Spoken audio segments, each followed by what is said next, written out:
어떤 내용이 있을지 긴장되시나요? 설레이시나요? 걱정되시나요? 아, 그런가 보다. 걱정도 되고.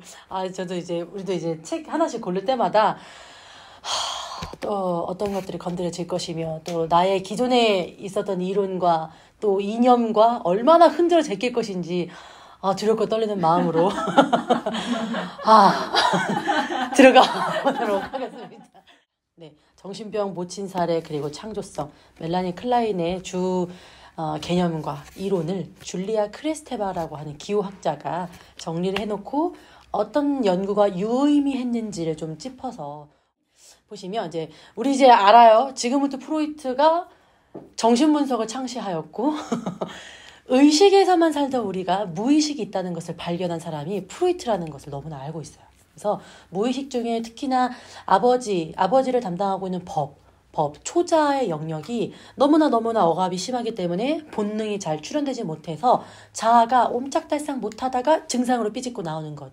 그것이 신체화다, 히스테리 증상이다, 신경증이다 라고 하는 건 우리 여기까지는 잘 알고 있어요. 최면요법을 통해서 무의식에 억눌렸던 것을 고백 작업을 시켜보았더니 증상이 호전되더라 라는 거기서 차가 나여서 자유현상이라고 하는 언어적 고백을 통해서 이 억압된 것들이 언어로 분쇄되고 또 승화되면서 치료됐다. 언어로만 정신분석을 치료할 수 있어 라고 하는 게 프로이트의 입장이었었어요. 좀 영유아들은 무의식을 탐구할 수가 없고 그리고 그들에게는 아직 환상도 무야라고 표명했기 때문에 아동과 어린이에게는 정신분석이 치료할 수 없다라고 주장했는데 멜라니 클라인이 아니다.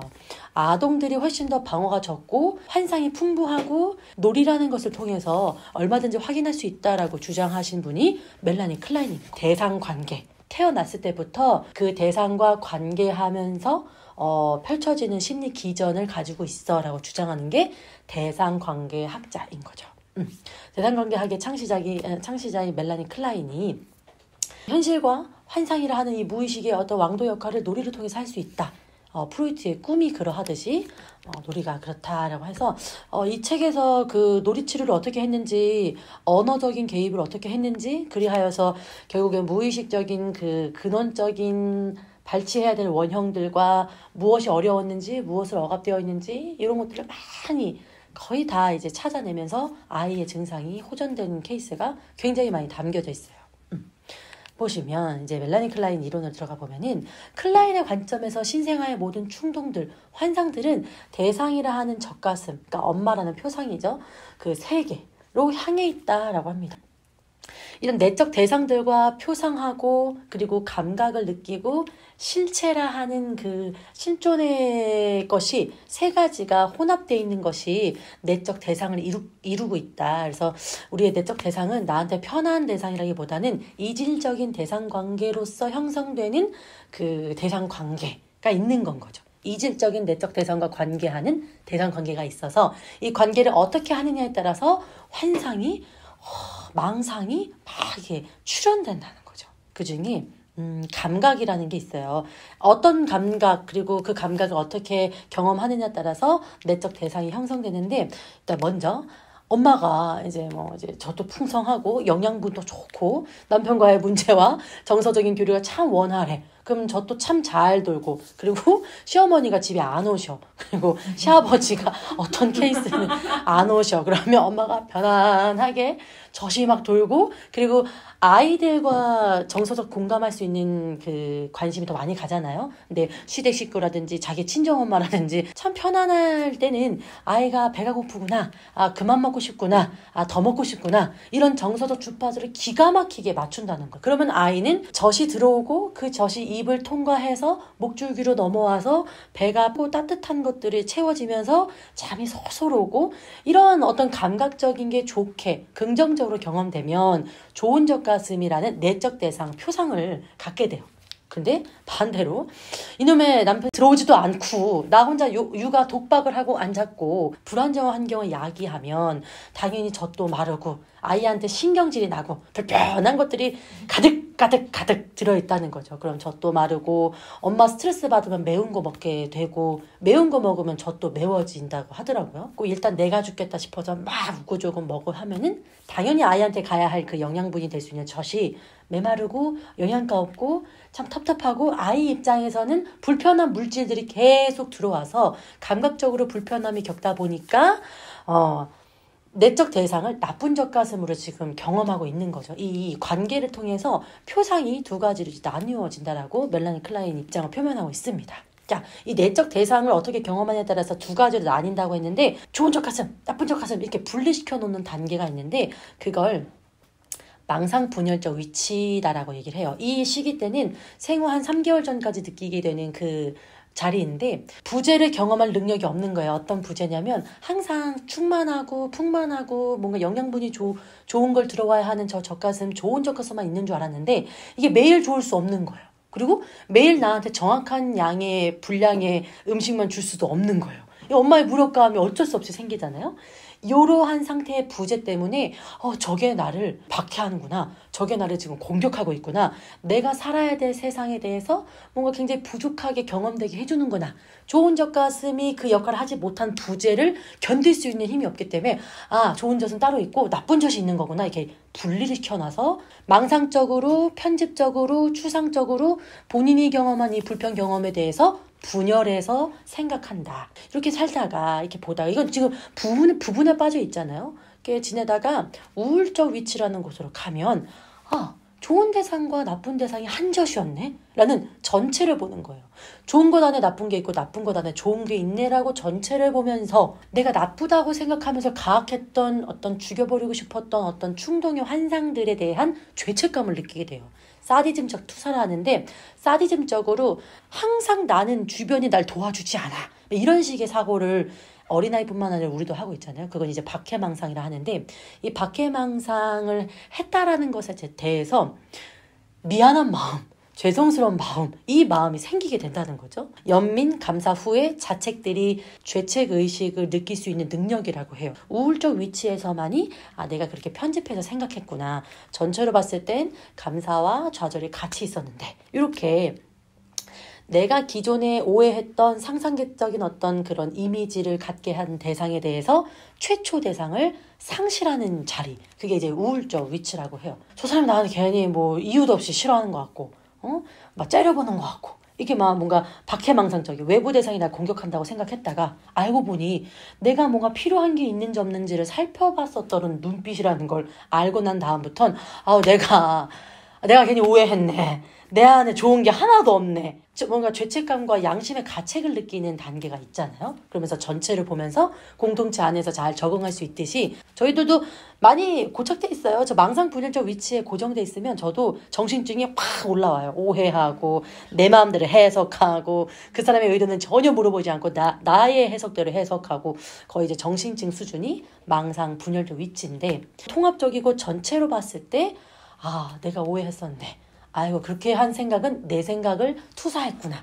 이런 깨달으면서 그 대상이 버텨줬다는 것에 대한 진심 어린 감사가 느낄 때가 우울적 위치라는 거죠. 그래서 우울증과는 좀 다른 맥락이에요. 우리는 우울적 위치로 가서 전체를 보면서 자책할 줄 알아야 된다라고 멜라니 클라인은 얘기를 해요. 종당에는 아름답고 완벽한 상상적 어머니가 젖가슴이 나는 없는데 저 풍요로운 게 계속 나오고 내가 먹어도 또 생기고 그런 아름답고 완벽하고 전능한 상이라고 아이가 그냥 이렇게 상상적으로 어머니를 이제 표상하는 거죠. 전능한 대상을 가지고 불안과 공포와 시기와 증오를 막 하는 내적 대상 안에서 이 난리 버거지가 일어나고 그러다가 사실 봤으니 상처도 받을 줄 알고 그리고 완벽하지 않은 어머니라는 실제적인 어머니를 만나면서 감사와 죄책을 느끼는 이 두 가지 표상을 우리가 이제 같이 매개하려고 전체를 통합하려고 이랬나 저랬나 이렇게 하는 그 정신의 영역에서의 움직임을 통해서 주체는 승화를 하고 결국엔 여성성이라고 하는 뭔가를 창조하는 창조적 행위에 도달하게 된다. 그래서 질문은 특히나 여성, 남아도 나오고 여아도 나오는데 특히나 이 여자아이, 여아가 여성성을 어떻게 창조하는가 메커니즘적으로 보려 하는데 일단은 정신병 수준이 막 올라와요. 아까도 전에 말씀드렸던 전능적이라고 생각했던 환상의 대상을 향해서 엄청난 시기심이 올라온다. 우울적 위치에서나 모친 사례를 할 수 있는데 나 진짜 착각했다. 이 착각 자체가 상실인 거예요. 그로 인해서 비탄과 비참과 우울인데 이 우울과 비참한 애도를 또 이제 상실해야 되는 게 모친 사례다라고 하는 거예요. 그래서 진정한 죄의식을 느끼고 감사를 느끼는 성소로 가는 게 이제 모친 사례고 그로 인해서 여성들의 최고의 무기와 창조적인 어떤 모태가 되는 것이 수용하는 거예요. 그 인정한 걸 통해서 다양한 경험과 다양한 대상 관계를 펼쳐나가는 것들이 창조성이다. 이 지점을 가지고 말씀드리려 합니다. 자, 첫 번째, 어린 여아는 어머니에게 애착되어가지고 어머니의 유혹을 정말 많이 받아요. 엄마의 저 글씨체, 힘이라고 느껴지는 저 글씨체를 내가 막 다 뽑아 온 건 거죠. 이렇게 어머니의 유혹을 받아요. 그래서 우리 여자들의 특징은 어머니의 긍정적인 부분들을 동일시하고 닮아가려고 하는 잠재력이 있다라고 하는 거죠. 근데 이 유혹을 받을 때 처음에는요, 어마어마한 시기심이 있대요. 젖에 대해서 일전에 말씀드린 무한하고 충만함을 가졌다고 얘기해요. 끊임없이 따뜻하고 나를 살리고 나뿐만 아니라 저 안에 있는 아버지의 남궁과 같은 힘을 가지고 있는 젖이 너무너무 부러운데 나는 없어. 아직 없어. 저 젖이 나를 만족시키고 안정을 느끼게 하고 뭔가 도전할 수 있는 힘을 만들게 해주는 게 젖이라는 상징이기 때문에 무한히 시기해요. 엄마 걸 다 가지고 오고 싶어 해. 다 그 시기심에 의해서 부순적 시기심이라 해가지고 원래 오이디푸스 컴플렉스 남아 같은 경우는 우리 보통 알고 있는 게 남근기에서 시작이 됐잖아요. 내 힘 겨루기. 내 힘이 최고인 줄 알았더니 아빠의 힘이 있었고 이걸 결투하다 보니 내가 아빠의 법에 종속돼야 되는구나. 갈등스러워하는 오이디푸스 컴플렉스 기간이 있는데 그때보다 더 앞서서 여자아이는 남근 선망이 있기 때문에 좀 더 구순기적 시기심이 있다. 구강기적 쾌, 빨아들이는 그거의 쾌에 의해서 이 시기심이 상쇄되기 때문에 구순적 시기심이 있어. 왜냐면 어머니가 전능하다는 느낌이 있고 그리고 나는 어머니 젖줄이 끊기면 고통스럽고 메마르고 항상 공허하고 불안한 존재인데 이 모든 나의 불편에 어떤 통제권이 어머니한테 달려있다. 저 젖에 달려있다라는 그 구순적 시기심에 의해서 좀 약간 증오의 개념까지 나아가게 된다라고 합니다. 그래서 여자아이의 경우에는 어머니가 주요 경쟁자가 되는 거예요. 이런 시기심 때문에. 이 그림을 보면 너무 귀엽죠. 너무 귀여운데 아이들 같은 경우는 자기한테 어울리지 않는데 화장도 하고 엄마 귀걸이도 했다가 선글라스 끼고 엄마가 버린 쓰레기도 그렇게 좋아. 막 엄마가 코 풀다 버린 휴지도 가지고 와가지고 자기가 뭘 좀 써. 막 이렇게 쓰기도 하고. 화장품 그 통 비어있는 거 버렸는데 그 굳이 주워와가지고 애들끼리 소꿉놀이 하고 있고 이 엄마한테 있는 건 다 좋은 것 같은 거예요. 분석실에서도 우리 내담자분들이 분석실에 있는 게 다 좋아 보이는 거예요. 사실 값어치 나가는 거 1도 없는데 분석가 선생님이 가지고 있는 책, 펜, 지우개 다이소에 가면 1,000원, 2,000원짜리 사실 물리적인 그 값으로의 어떤 자기한테 없다라고 생각하는 그 어떤 풍요의 어떤 채널이 저 대상에게 있으니까 구순적 원초적인 시기심이 발동되는 양태인 거예요. 이게 옳다 그르다가 아니라 우리 특히나 여아에게는 없음 때문에 있음을 주장하고자 하는 본능적인 그 욕구가 있다라고 하는 거예요. 힘이라고 느껴지는 저 이론에 대해서 다 빨아들이고 싶어하는 구순적 어떤 시기심에 의해 우리는 그런 행동을 한다는 거죠. 시기심은 자기 것으로 삼기를 바라는 거예요. 그래서 나한테 없으니까 대상에게 있는 걸 가지고 오고 싶은 거야. 그래서 대상에 파괴되는지 아닌지 내가 이걸 가져가면 저 사람이 당황할지 안 할지 이런 계산 전혀 없어요. 그냥 일단 내 입에 쳐넣는 거예요. 내 입에 계속 넣고 내가 일단 구순적 만족감이 느껴져야 되니까 대상에 파괴되는지 모르죠. 주저하지 않고 다 빨아들입니다. 그래서 정신병 수준이라 하는 거예요. 이 시기심이 과도한 시기심으로 이제 더 깊어지면은 좋은 대상을 좋은 대상으로 소유할 수 있는 능력이 없어져요. 밖에 외부에 있는 좋은 대상이 계속 좋은 대상이어야만 된다라는 식으로 이상화를 막 하는 거예요. 나쁜 대상이라고 생각하는 그 순간 절망과 좌절을 버틸 힘이 없다 보니 너는 계속 좋아야 돼. 너는 계속 이상화해야 돼. 내가 계속 너에게 젖줄을 빨아들일 수 있게 이 구순적 만족을 느끼기 위해 너는 계속 완벽해야 돼. 근데 완벽할 수 없잖아. 그런 갈등들이 있는 것들이 이제 여아의 오이디푸스 컴플렉스다라고 합니다. 근데 이게 웃긴 게 외부 대상을 이상화 시켜놓고 이상화되면 또 그 이상화된 대상이 나를 박해할 것 같대.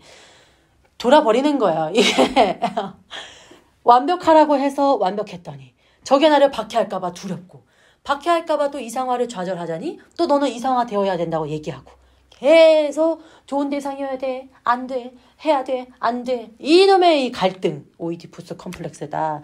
그래서 멜라니 클라인은 남근기 때 오이디가 있는 게 아니라 훨씬 이전에 태국적으로 이 갈등이 주체 안에서는 일어난다. 그러니까 아이들이 혼란스러울 수밖에 없는 건 거죠. 이게. 구순적 욕망이 어디서 나오냐면은 입과 여성의 생식 기관이 기능이 부합하다. 뭔가 빨아들이고 들여오고 어떤 역할이 원초적으로 같기 때문에 힘인 거죠. 힘을 빼앗기를 욕망한다라고 합니다. 소녀는 불안해해요. 야, 그럼 너가 다 먹어. 너가 다 가져. 그럼 가진 대로 만족해야 되는데 얘가 또 불안해해요. 왜 그러냐면은 내가 열심히 빨았어. 엄마의 모든 장점. 어느 날 내가 다 빨아들이면 저 대상이 소실되고 없어질 것 같은 두려움이 있는 거야. 어머니의 사랑을 잃을 것 같은 두려움이 올라오고 어머니가 나 때문에 내 안에 이 나쁜 것 때문에 적대감 때문에 어머니가 죽을 것 같은 건 거야. 나 때문에.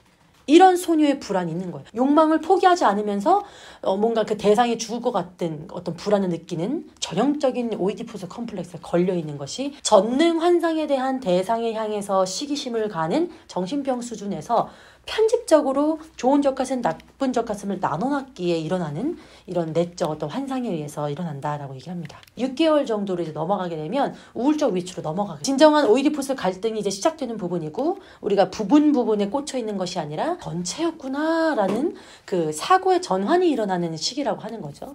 저 밑에 보면은 여전히 마음속으로는 이렇게 휘갈리고 싶고 시기심에 증오에 여러 가지 이제 부정적인 전이가 올라오는 것들이 있지만 한켠 마음에 그 대상에 대해서 좋은 적가슴이었었네. 내 안에 있는 것이 나쁜 것만 있는 것이 아니라 좋은 것도 있었네라는 깨달음으로 전환하는 양심의 가책을 느끼는 자리다라고 얘기를 합니다.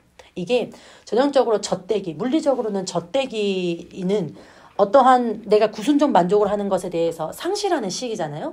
물리적인 상실도 상실인데 정신의 영역에서는 어머니, 모체로부터 받아들이고자 하던 어떤 편집적인 환상을 상실해야 될 때가 왔다는 거죠.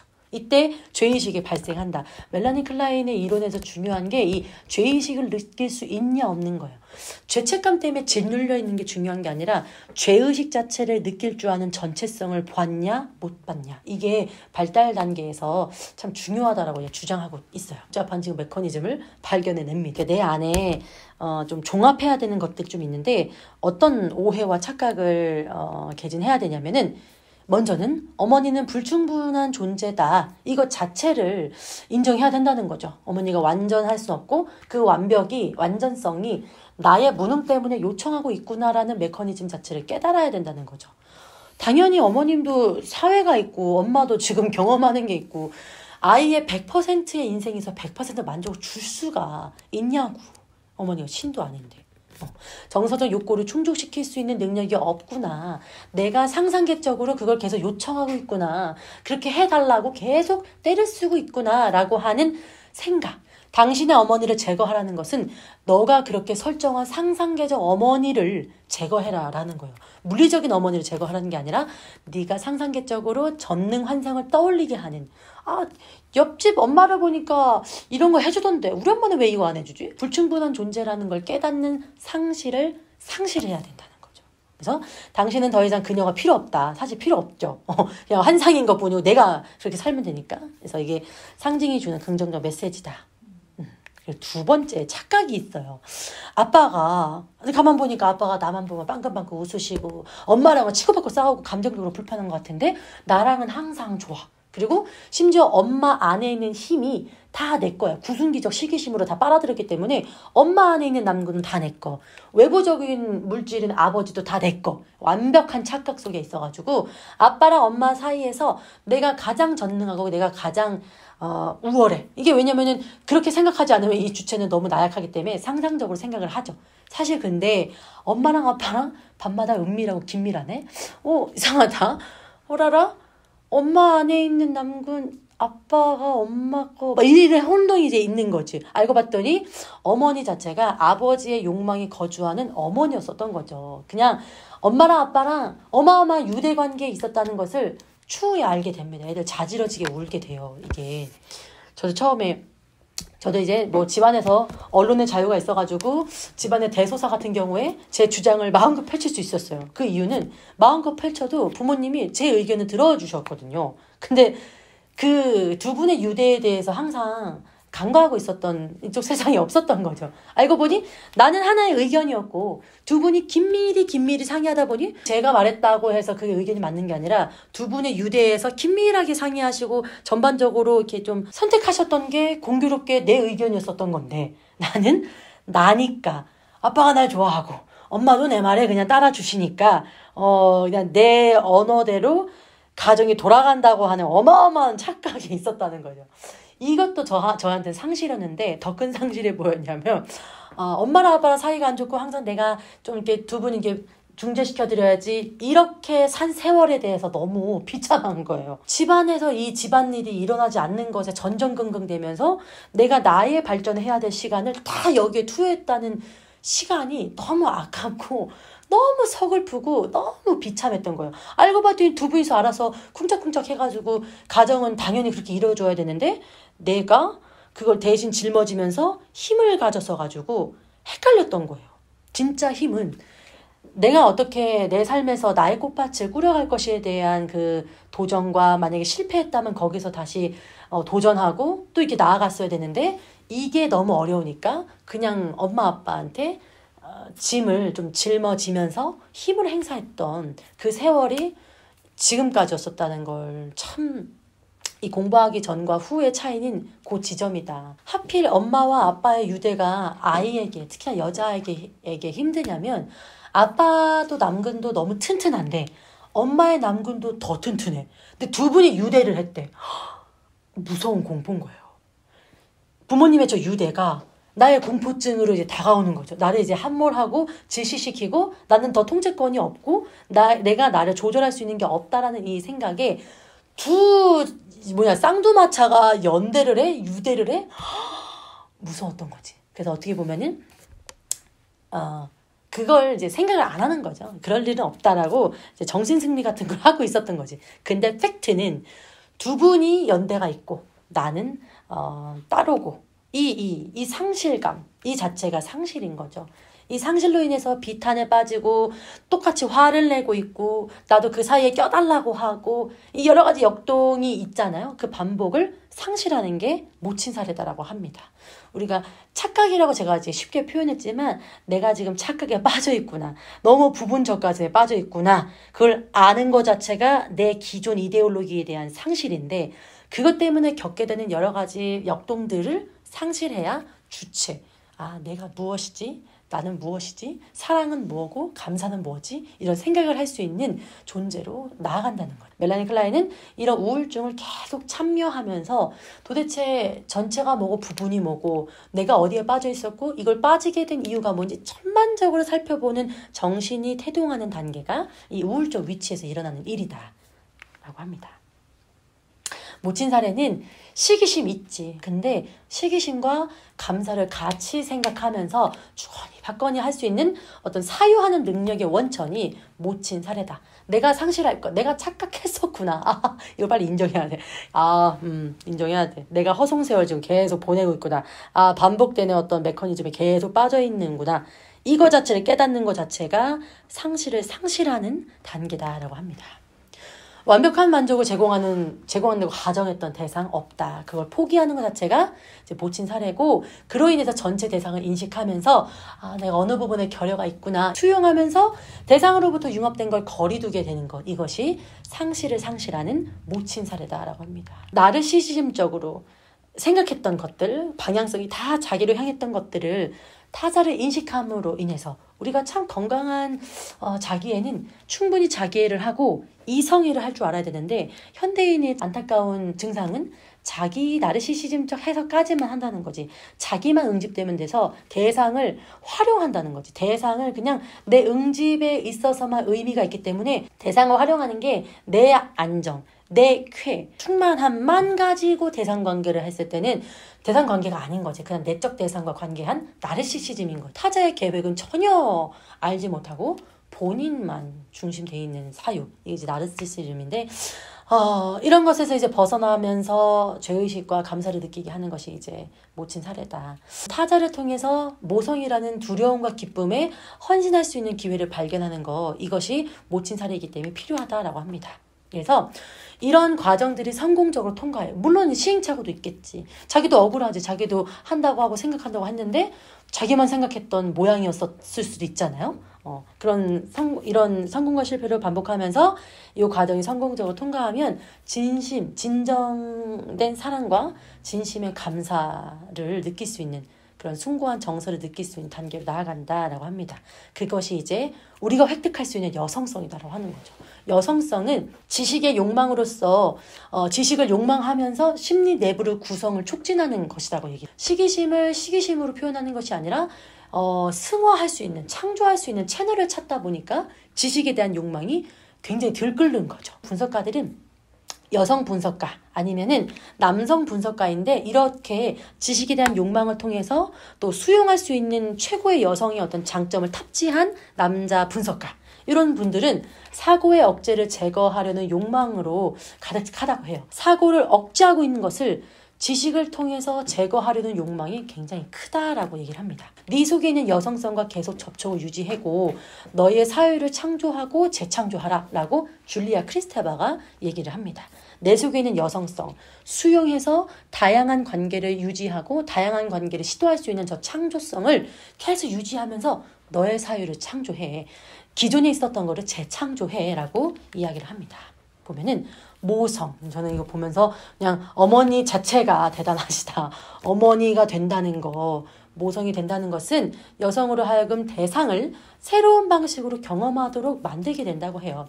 여기 이제 3대, 여자 이제 3대를 봤는데 나가 있고 내 어머니가 있고 내 딸이 있어요. 끊임없이 엄마와의 이자관계에서 시기심도 있고 증오도 있고 죄책도 있고 감사도 있고 사랑도 있어. 실컷 했어. 그래도 이해되지 않은 어머니의 모습. 그래 힘들잖아요. 이것을 내 딸과 경험을 하면서 내 딸과 어떻게 보면은 대상은 새롭잖아요. 어머니와의 관계가 아니라 딸과의 관계를 통해서 내 딸이 나랑 너무 닮았어. 너무 닮아서 저렇게 행동할 때 엄마가 얼마나 곤란했겠구나. 나는 그때 뭐가 어려웠어서 엄마한테 그렇게 했구나. 이게 관계를 다르게 경험하면서 새로운 방식으로 대상을 경험하게 된다는 게 모성됨이라고 하는 거죠. 모성은요, 처음부터 끝까지가 다 수용해야 된다고 하더라고요. 남아를 키우든 여아를 키우든 여성에서 모성이 된다는 건 받아들이는 거예요. 계속 수용한다는 거죠. 아까 우리 박해망상에 있는 것이 내 안에 있는 것들이 배설물 같고 내 안에 있는 것이 뭔가 공격적이고 불편하고 불안한 것들이 많기 때문에 그게 우리 박해망상을 불러일으키는 건데, 내 안에 좋은 게 있다는 것을 아는 거, 이게 이제 모친 사례를 통해서 이룩되게 되는 것인데, 이 좋은 대상을 통해서 내가 나쁘다고 생각했던 환상들을 상쇄시킬 수 있다는 거예요.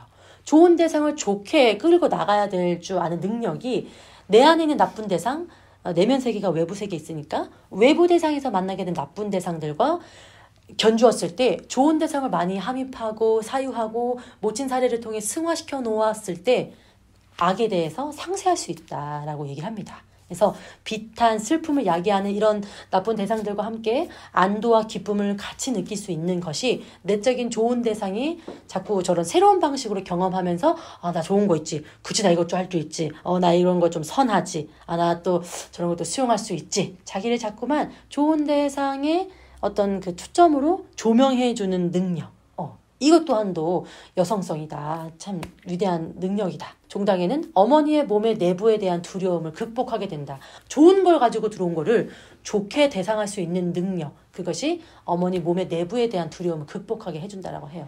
그래서 중요한 게, 클라인의 지형학은 구멍에 승화한 거야. 빨아들이고 계속 들여오기만 했던 구멍이 이제는 빨아들인다는 시기심이 아니라 수용한다는 인정이 기능되는 어떤 기관으로 구멍이 승화한 거예요. 자궁의 변신도 남근이 나를 공격하거나 아니면 내 안에 나쁜 것을 받아들여서 나쁜 것을 낳을 거야, 이게 뭐 나의 어떤 안에 불편한 것들로 인해서 외부로 자꾸 나오는 것들이 나쁜 거야 라는 사고의 자궁의 변화, 그리고 여성과 수용성의 다양화. 제가 책 이게 진짜 안 됐어요. 수용성의 다양화. 뭔가 받아들이는 것 같고 맞아요. 선생님 말씀 맞죠. 근데 행동은 다른 걸 하고 있고. 이거 아직 수용하지 않은 거거든요. 또 선생님 말씀하실 때는 그죠 맞죠 하면서 뒤에서는 그것만 다겠어? 막 이런 생각들. 모성. 그래서 가끔 보면 저분은 능력도 있는데 어떻게 저렇게 다 듣고 있을까. 저분도 생각이 있고 이건 아닌데 저건 저런데라는 생각이 있을 텐데 어쩜 저렇게 다 듣고 계실까. 정말 리스펙하다고 생각해요. 그래서 뭐 이 공부를 먼저 했다고 해서 발전된 것도 아니고 그 자세가 돼야, 저게 도정이 돼야 학이 들어가도 들어가고, 얼마나 수용할 수 있냐 없냐, 수용하여서 자기 삶을 얼마나 변화를 시키냐 안 시키냐에 따라서 먼저 왔지만 그게 안 되면 나중 되는 거고, 나중에 왔지만 이게 되면 먼저 된 자가 되고 이게 되는 게 아니겠는가라는 생각을 하게 됩니다. 유튜브 채널을 수용성의 다양화로 만들어 볼까 이런 생각을 할 정도로 수용성의 다양화? 그러면 줄이면 수다네? 이런 것도 괜찮다 말은 생각. 괜찮다. 수다다. 그러면서 이게 참 어렵구나. 그래서 아무튼 제 삶도 참 해나가고 있다. 그래서 근데 참 좋은 것 같아요. 이번에 이 공부하면서 우울적 위치로 계속 가보았어요. 이 5월 한 20일 5월 말 정도가 참 어려운 시기인데, 예전에는 뭐랄까 문제를 일으키고 다녔어요. 뭐 화분을 깨트린다든지 차가 사고가 난다든지 내가 아프다든지, 이 5월 말만 되면 그렇게 했었어요. 이제 교수님 돌아가신 그 애도의 시간이었었던 것 같아요. 근데 지금은 아무 소리도 다 끄고, 이제 소리 다 끄고 집에서 가만히 있어 봤어요. 그랬더니 그리웠던 대상이 떠오르고, 너무 서글퍼서 하고 싶었던 얘기도 막 혼자 하고, 꿈도 꾸고, 그리고 내 안에 어떤 분기가 어마어마했는지 내가 보는 거예요. 내가 이걸 안 보니까 주변 사람들이 다 화가 나 있는 거예요. 내가 내 걸 보지 않기 때문에. 그래서 내가 이게 이만큼 불안해서 이만큼 분기가 있었구나.